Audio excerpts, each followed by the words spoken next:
আমরা দেখতে পাচ্ছি যে এই দুনিয়ার মধ্যে এখন দিনের পর দিন বৎসরে বৎসর প্রাকৃতিক দুর্যোগগুলো বেড়ে যাচ্ছে। এই যে প্রাকৃতিক দুর্যোগগুলো ঘটে পৃথিবীতে একটা পর একটা বালা মুসিবত, ভূমিকম্পে কী পরিমাণ মানুষ বাড়িঘর বন্যায় ধ্বংস হয়ে যাচ্ছে, এগুলো কেন ঘটে? এগুলোর জবাব আল্লাহ তাআলা কোরআনে পাকে দিয়েছেন আমাদেরকে সতর্ক করার জন্যে যে আকাশ এবং পৃথিবীতে জলে এবং স্থলে এই যে বিভিন্ন রকমের প্রাকৃতিক দুর্যোগ, ফাসাদ, অনেক ধরনের সমস্যার সৃষ্টি হয়ে যাচ্ছে, এগুলো হচ্ছে আসলে মানুষের হাতের কামাই। আল্লাহ তাআলা বিপদ আপদ দিয়ে মানুষকে একটু টেস্ট দেখিয়ে দেন যে দেখো তোমাদের পাপের পরিণাম কি হতে পারে, যাতে করে তারা আল্লাহর দিকে ফেরত আসে। মানুষ গাফেল হয়ে যায়। মধ্যপ্রাচ্যের যারা এত পয়সাওয়ালা তারা কোনোদিন চিন্তা করেছে তাদের এত সুন্দর সাজানো এই শহরগুলো এইভাবে একেবারে বন্যায় শেষ করে দেবে? এমন পরিস্থিতি সৃষ্টি হবে, এত বড় এয়ারপোর্ট একেবারে নাই হয়ে যাবে, ফ্লাইট সব বন্ধ। তারা কোনোদিন চিন্তা করেছিল? কখনো। পয়সার অভাব নাই, চিন্তা করা দরকার। এরকমই দুনিয়ার মানুষ। তো বিপদ আপদ দিয়ে, প্রাকৃতিক দুর্যোগ দিয়ে, তুফান, বন্যা, সাইক্লোন, এসব কিছু দিয়ে আল্লাহ তাআলা মানুষকে স্মরণ করে দিতে চান এই গাফলতিতে চলবে না। তোমরা কোন দিকে আসো? তোমরা কি আল্লাহকে ভয় করে চলবে, না এই নাফরমানিতেই থাকবে? এত পয়সা হলে মানুষ কি নাফরমানি বাড়ে না ইবাদত বাড়ে? কি বোঝা যায়? সুবহানাল্লাহ। যত পয়সা করি হয়, যত মানুষের যোগ্যতা বাড়ে, তত মনে করে যে আমার আল্লাহর কাছে টাকা কি আছে, সব তো আমার কাছে আসেই। তো আল্লাহ তাআলা বিপদ আপদে দেখায়, দেখো তোমার কাছে কদ্দুর আছে, আমি একদম নাই করে দিতে পারি। শিক্ষা নাও, সোজা হয়ে যাও। এটা শুধু কোনো ব্যক্তি নয়, কোনো দেশ নয়, আমি নিজে, আপনি নিজে আমাদেরকে চিন্তা করতে হবে, আল্লাহর কাছে আসতে হবে, আমি কোথায় আল্লাহ তাআলা নাফরমানি করছি। এবং আল্লাহ তাআলা এই জন্যই কোরআনে পাকে বলেছেন যে আমি এই সমস্ত নিদর্শনগুলো পাঠাই আযাব দিয়ে মানুষকে সাবধান করতে, ভয় সৃষ্টি করতে আল্লাহর কাছে আসার জন্যে। তিনি কোরআনে অনেক জায়গায় কথাগুলো বলেছেন যে তারা তাদের জমিনকে তলিয়ে দিতে পারে। হঠাৎ করে এমন বিপদ আসবে, কোন দিক থেকে আসবে, কেমনে এটা আসলো চিন্তাই করতে পারবে না। তো তারা আল্লাহ তাআলা এই জন্য করেন যে একটু ভয় সৃষ্টি করে দিয়ে তাদের মধ্যে যেন আল্লাহর দিকে আসার জন্য তাদের মধ্যে চেতনা সৃষ্টি হয়। তো আল্লাহ তাআলা তো রাউফ এবং রাহিম, তিনি মানুষকে আযাব দিয়ে হালাক করে দিতে চান না, কিছু দিয়ে বাকিদেরকে সাবধান করেন এবং তারা যেন তওবা করে। যাদের উপরে এই মুসিবত এসেছে, যারা এইগুলো ফেস করেছে, চোখে দেখেছে, আমাদের দেশে কি অবস্থা, গরমে মানুষ মরে যাচ্ছে মনে হয় যেন। মরুভূমির দেশে এত গরম না, মানুষের হাহুতাশ, কত লোক আমাদের দেশে হিট ওয়েভে মারা গেছে ইতিমধ্যে। এখন হাহুতাশ, আহারে আফসোস করলে কোনো লাভ হবে? কি কারণে হয়েছে?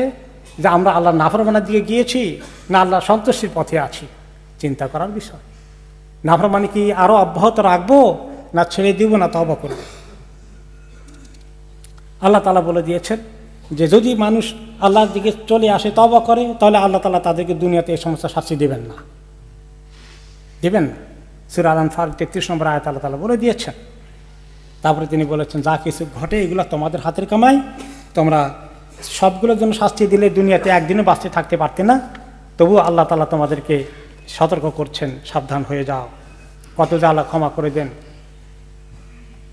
এরপরে আল্লাহ তাআলা যে এই বিপদ আপদ দেখলে কি করণীয়, এই বিষয়ে মা আয়েশা রাদিয়াল্লাহু আনহা থেকে একটা হাদিস। মদিনার আকাশে যখন একটু মেঘ দেখা যেত, মেঘের একটু টুকরা দেখা গিয়েছে, কারণ সহজে বৃষ্টি হয় না আরব দেশে, তখন একটু মেঘ লেগে গেছে, মাথার উপরে মেঘ দেখা যাচ্ছে, মদিনার লোকেরা খুবই আনন্দিত যে বৃষ্টি হবে, খুব আনন্দিত হয়ে অপেক্ষায় আছে। কিন্তু নবী করিম সাল্লাল্লাহু আলাইহি ওয়াসাল্লাম ঘরে দৌড়ে আসছেন, নামাজে দাঁড়িয়ে যাচ্ছেন। ওনার চেহারা দেখে মা আয়েশা বললেন, ওনার চেহারা দেখে মনে হলো তিনি অসম্ভব ভীত সন্ত্রস্ত হয়ে আছেন, পেরেশানি ওনার চেহারার মধ্যে। তিনি বললেন, ইয়া রাসূলুল্লাহ, বৃষ্টি হয় না সহজে, একটু মেঘ দেখলে সবাই আনন্দে খুশিতে নাচে, আর আপনি দেখি অত্যন্ত চিন্তাযুক্ত হয়ে পড়েন, ব্যাপার কি? তিনি বলেন, আয়েশা, তুমি কেমনে নিশ্চিত হবা যে এই মেঘ আযাব নিয়ে আসে নাই, আল্লাহর রহমত নিয়ে এসেছে, কেমনে বুঝবা? পৃথিবীর কত জাতি, কওমে আদ, কওমে সামুদ, এই সমস্ত জাতিকে আল্লাহ তাআলা মেঘ দিয়ে, মেঘ থেকে আগুন প্রস্তর বৃষ্টি নিক্ষেপ করেছেন, গজব চলে এসেছে। এবং এই বৃষ্টি তো রহমতের কারণে, এই বৃষ্টি বন্যা হতে হতে মানুষ ডুবে মরছে পৃথিবীতে। তো আমি কেমনে নিশ্চিন্ত হব আয়েশা? এইভাবে তিনি দৃষ্টি আকর্ষণ করেন, এই মেসেজগুলো আমাদের জন্য রেখে গেলেন যে কিভাবে আমরা আল্লাহ তাআলার কাছে বিপদ আপদে আমরা সবাই দৌড়ে আসব। সাহাবায়ে কেরাম তাই বুঝেছিলেন। ওমর রাদিয়াল্লাহু আনহু যখন খলিফা, মদিনার মধ্যে একটু সামান্য হালকা ভূমিকম্প হলো, তিনি বললেন সঙ্গে সঙ্গে মসজিদে নববী মিম্বরে উঠে, হে লোকেরা, তোমরা নিশ্চয়ই কিছু একটা উল্টাপাল্টা করেছ, মদিনার জমিন কাঁপে কেন? তোমাদের গুনার দিকে কেউ কেউ চলে গিয়েছ, খবরদার খবরদার, জমিন যদি আবার কাঁপে আমি এই মদিনায় থাকবো না। কিন্তু তার অর্থ কি? যে আমাদের সবাইকে আল্লাহর দিকে আসতে হবে, তওবা করতে হবে। এত গরম লাগে, দেশ জোরে ফিরে মানুষ অস্থিরতা হাহুতাশ করছে। হাহুতাশ করলে কি হবে? কি করতে হবে? যে আল্লাহ আমাদের গুনার শাস্তি দিচ্ছ, তুমি দুনিয়াতেই এত শাস্তি দিলা, এই গরম অস্থির হিট ওয়েভে কত লোক মারা গেল, তো জাহান্নামের শাস্তি আল্লাহ কেমনে বরদাস্ত করবো? এইরকম করে মানুষ আল্লাহর কাছে তওবা করবে, ইস্তিগফার করবে, এটাই আল্লাহ তাআলা চান। শুধু হাহুতাশ করলে কোনো লাভ হবে না।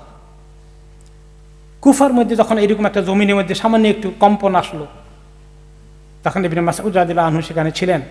তিনি বলেন, হে লোকেরা, তোমাদের রব তোমাদের দৃষ্টি আকর্ষণ করছেন, তোমরা গুনার মধ্যে আসো, জলদি তওবা করো, তাহলে আযাব তোমাদেরকে গ্রাস করে ফেলবে। এই মেসেজগুলো আমাদেরকে বিপদ আপদে প্রাকৃতিক দুর্যোগের সময় নিতে হবে এবং আল্লাহর দিকে আসতে হবে। গুনাহ আমাদের দেশে দিন দিন বাড়ছে না কমছে, চিন্তার বিষয়। কিভাবে গুনাহ অন্যায় আচরণ চলছে, একে অপরের প্রতি কীভাবে জুলুম করছে, কে কার জায়গা জমি দখল করছে, কিভাবে যে মানুষের এবং অনৈতিকতা ছড়িয়ে যাচ্ছে, এগুলো শাস্তি হিসাবে যে আল্লাহ আমাদেরকে একটু হিট ওয়েভ দিলেন, আমরা যেন সেখান থেকে শিক্ষা নিতে পারি। আল্লাহ তাআলা তৌফিক দান করুন। মিনারের সুর কি তুমি শোনো না, সুপথের ডাক কি তুমি বোঝো না, বাগানের ফুল কি তুমি দেখো না, নাজাতের পথ কি তুমি খোঁজো না।